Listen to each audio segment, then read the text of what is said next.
This is the gospel reflection for the feast of the Holy Family of Jesus, Mary, and Joseph.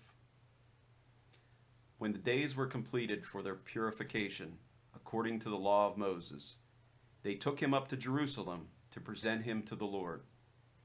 Just as it is written in the law of the Lord, every male that opens the womb shall be consecrated to the Lord, and to offer the sacrifice of a pair of turtle doves or 2 young pigeons, in accordance with the dictate in the law of the Lord. Now there was a man in Jerusalem whose name was Simeon.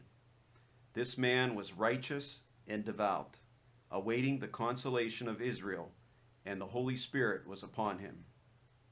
It had been revealed to him by the Holy Spirit that he should not see death before he had seen the Christ of the Lord.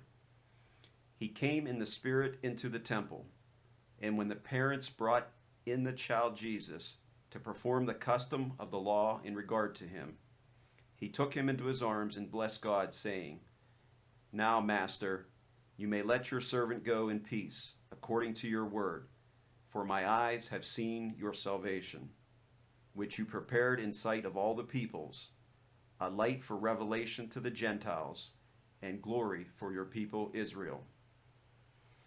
The child's father and mother were amazed at what was said about him, and Simeon blessed them and said to Mary his mother,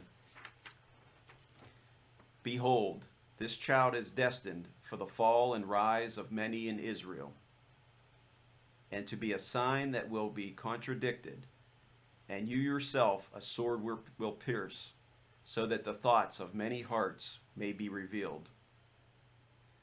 There was also a prophetess, Anna, the daughter of Phanuel, of the tribe of Asher.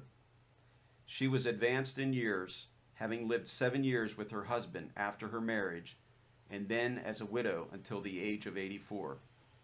She never left the temple, but worshipped night and day with fasting and prayer.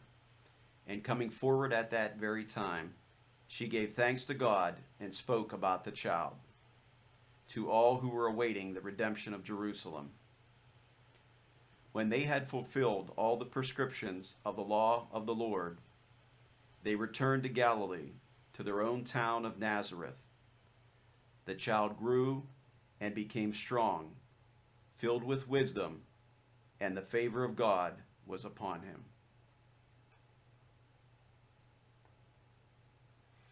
The reflection is the presentation of Jesus in the temple is more than the so simple fulfillment of a prescription of the law.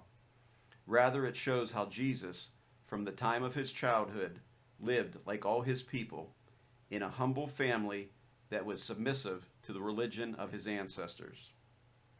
Mary and Joseph demonstrate how to achieve holiness by placing God first with docile and obedient hearts, fulfilling the gift of his holy law in all their thoughts, words, and deeds. Questions for reflection. Do I desire to model the humble obedience of the Holy Family by submitting to the holy laws of God in my own life, in my thoughts, in my words, and in my deeds? Can I understand the doctrines of Christ proclaimed by the Church as a holy path to peace and fulfillment, and not a restriction of my personal freedoms?